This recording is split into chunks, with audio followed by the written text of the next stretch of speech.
What is going on, beautiful people? I am Lee Hammock, the diagnosed self-aware narcissist known as mental illness, and welcome to another episode of the Narcissists Code.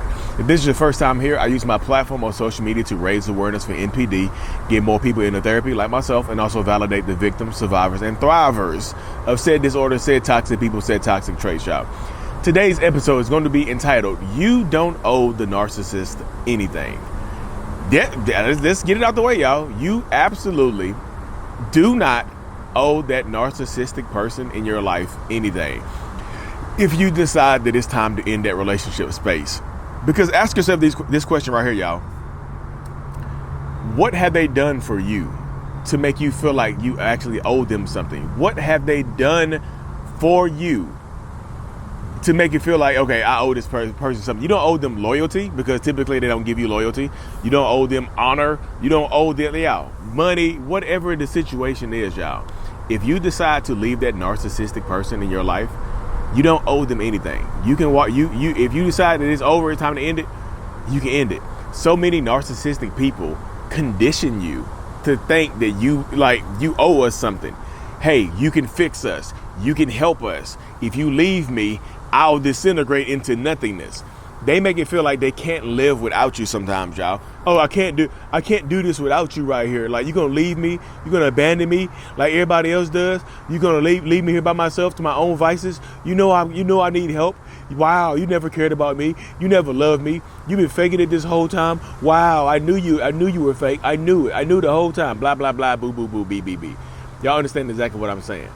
When you get to that point where you realize, though, okay, it's time to go, because that's how a lot of times, that's outside of the trauma bond, and part of the trauma bond, sometimes they convince you that you can't leave because you owe them something. Like, y'all have been together for so long, you owe them a second or third or fourth, 15th chance to make things right. You owe them time to change. You owe them your body. You owe them your money, your spirit. They make you feel like you are obligated to give them these things just because they exist in your life. Not because they've earned it, but because they exist in your life. So the next time, like I said, if you get into your head, like, okay, it's time for me to leave. I got to peel out. I got to choose me. I got to do what's best for me. Don't feel guilty, y'all. A lot of times, I know it's easy for me to say, but a lot of times that narcissistic person wants to make you feel guilty. You owe the kid. If you feel like you don't owe them anything, they'll make you seem like you owe the kids, or you owe the family members, you owe the church, you owe somebody something that keeps you bound to them. You owe God. No. You owe God. Not only do you owe me, you owe God. God said you got to give me another chance. God said you got to work, you got to press through this tumultuous time right here. God said you got to let me clap them cheeks one more time so I can maybe get you pregnant. God said this. God said you don't need to break the family up. Yo, you don't owe them anything. That's why I try to convince people this, to tell people this all the time. But it's easy to say and harder to prove, because you have to ask yourself, why do you feel like you owe this person another chance? Why do you feel like you owe this person more time? Is it peer pressure? Is it religious pressure?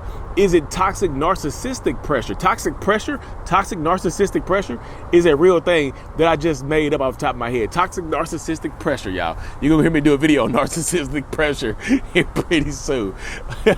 Y'all gonna hear me do a video here pretty soon. Toxic narcissistic pressure. And y'all see me filming outside. I'm gonna change locations here in a few seconds, y'all. I'm just filming outside right now. But if they put it into your head, or if you get the inkling, like, okay, I'm done with this relationship dynamic, I'm done with this space, because y'all, sometimes the narcissistic person in your life isn't a romantic partner. It could be your parent. If it's your parent in this situation, you don't owe y'all. Your parents, if your parents are toxic narcissistic people, then hell yeah, they're going to make you feel like you owe them your life, because they gave birth to you. They raised you. They put time, effort, energy into raising you, so you owe them something for you being here on this planet. But you don't owe your parents anything, y'all. Narcissistic parents might make you feel like you owe them your life, and you owe them a life debt because they brought you onto this planet. They might have been abusive to you, neglectful to you, but hey, I'm your parent. You owe me your life. You owe me your loyalty. You owe me your respect. You owe me your money to take care of me. You owe me this. You owe me that. Toxic narcissistic parents are some of the worst narcissistic people to make you feel like you owe them something when you absolutely don't. And that's easy. Like I said, it's easy to say, but it's hard to process that you don't owe your parents anything, y'all. You don't even owe your parents respect. Like as an adult, when you get older, your parents have to earn your respect too. It's not, we're all adults now. Because you gave birth to me, you raised me, doesn't mean I owe you anything right now. I can owe you respect if you earn it. They have to earn it. And it's crazy to hear that your parents have to earn something from you, is it? I know some people are like, well, Lee, that's ignorant. The Bible says this, the Bible says that. Yeah, I'm just telling you. They'll make you feel like, they'll biblically make you, your toxic parents, if you're super religious or hyper religious or whatever religious denomination you decide to follow, they'll use that to keep you in there. You owe God to give me another chance. You owe it to God. You owe it to this religion. You owe it to the church. The same dynamic applies sometimes, y'all, even outside of toxic relationship, intimate relationships. Your toxic parents make you feel like you owe them something as well. Not just your boyfriend, girlfriend, husband, wife, midnight, just click, one night stand. You see what I'm saying? You don't owe them anything, y'all. But not only do toxic narcissistic parents and intimate partners do this, make you feel like you owe them something. Toxic family members can do the same thing. Your toxic friends can make you feel like can make you feel the same way. Make you seem like you can't cut me off. You can't leave me alone because you owe me something. Your friends can do the same type of stuff, y'all. Toxic friends, your BFF, your bestie might be toxic as hell. I had a toxic best friend that I had to cut off this year, y'all. Dude went behind my back trying to spread rumors about me because my social media platform was growing. Started lying on me, saying all kinds of weirdness. And this man made me feel like I owed him another chance at friendship because we had been friends for 5.5 years. Man, we've been friends too long, man. We've been friends too long for you to treat me this way. Ask yourself that, y'all. When they give you an excuse as to why you can't cut them off, you don't have to give them an excuse back because you've already made your mind up. But like he just said, sometimes you can have your own rebuttal inside of your mind. We've been friends too long for you to cut me off. No, we've been friends too long for you to treat me this way and act this way. Bam, got you, cut off. You see what I'm saying? He may try to make you feel like I owed him friendship or another chance at friendship because we had longevity. You know what I mean? Same situation applies though, y'all. Not just friends, not just intimate partners, not just parents. Your toxic ass workplace, your toxic ass boss or your toxic ass employer can make you feel like you owe them. You can't quit. You can't quit. You owe us a 6-year notice. I know that is normally a 2-week notice. You can't give us 6 months. You see what I'm saying? They make you feel like you owe them your loyalty. Your schools, y'all, toxic environments make you feel like you owe them your loyalty because you went there. Your toxic school, your toxic workplace make you feel like you owe them. Hey, you've been here 5 years. Are you gonna leave us without a pay raise? Jobs love bomb. Look, y'all, jobs can love bomb you just like intimate partners can. Your job can love bomb the hell out of you just like an intimate partner can. Absolutely, they absolutely can, y'all. That's why I tell people, like, your job, your toxic job, can love bomb the hell out of you too. Absolutely.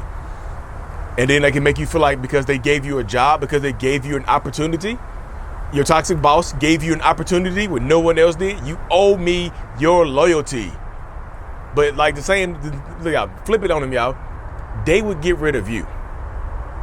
Think about it in that dynamic right there, y'all. They would get rid of you, and you don't owe. And like I said, like the narcissistic person would get rid of you and tell you that they don't owe you anything. So why can't you do the same thing for them? Why can't you do the same thing for yourself? You see what I'm saying? Why do you have to be loyal to somebody who isn't loyal to you? You see what I'm saying? Respect is earned, y'all. It's just not something that's given out willy-nilly. Love is also earned. I just feel like it's not something that should be given out willy-nilly. That's how it just goes, though, y'all. You don't owe the narcissistic person in your life anything. Anything. If anything, you owe you. You owe your kids. You owe yourself your emotional health. You owe your physical health. You owe yourself a chance at a healthy parenting dynamic, a healthy life, a better job. You see what I'm saying? Healthy emotional growth because you had to cut your toxic parents off or talk to them less or whatever. I'm not telling you to cut everybody completely off, y'all. What I'm saying, you can choose to talk to people less. You can set boundaries. Because they will only, they don't only try to convince you that you owe them something if you decide to cut them off. They'll make it seem like you owe them something if you try to set boundaries on them. Just a boundary. If you try to set a boundary on them, they'll make it sound like you owe them your damn life. Like, how owe you a blood debt because we friends? How do you owe you a life debt because we slept together a couple times? Because we got married a long time ago. How do I owe you I know people gonna bring up the biblical stuff, y'all. I'm all for your religious freedoms, all the other good stuff, but you have to protect your peace as well, y'all. You absolutely have to protect your peace. Toxic narcissistic alliances, toxic narcissistic organizations exist as well, y'all, especially in the political spectrum. We're not gonna get into that because I don't want to hear anybody in the comment section crying and whining and blah blah blah boo boo boo beep beep beep about your favorite politician or whoever the hell you represent. Just love and respect people. Goddamn, that's all you gotta do. But anyways, y'all, let me cut this thing short. I truly appreciate every single one of y'all. My kids, me and my wife wrote a kids book, y'all. We wrote a kids book. Join my mailing list, my email list. The link is in the description of every video and podcast. Join my mailing list because to be the first to know on the release date of our kids book, y'all. It's coming out for toxic households, growing up in toxic households and stuff like that. Me and my wife wrote a book and dedicated to our children. So it's going to be a spectacular thing, y'all. Like and subscribe for more. And as always, mental illness is out. Peace. What is going on, beautiful people? Thank you so much for making it to the end of my video, watching it all the way through, y'all. If you haven't already, go ahead and hit that subscribe button, y'all. Turn on notifications so you don't miss a video and whatnot, and so we can help reach more people. Like I said in the beginning, the self-love brand is available. I have a self-love journal that's available on Amazon as well to help you rebuild that self-love. Lee Hammock, I Love Me on Amazon and whatnot. I also do one-on-ones over Zoom and such as well, y'all. Like and subscribe for more. Mental illness is out. Peace.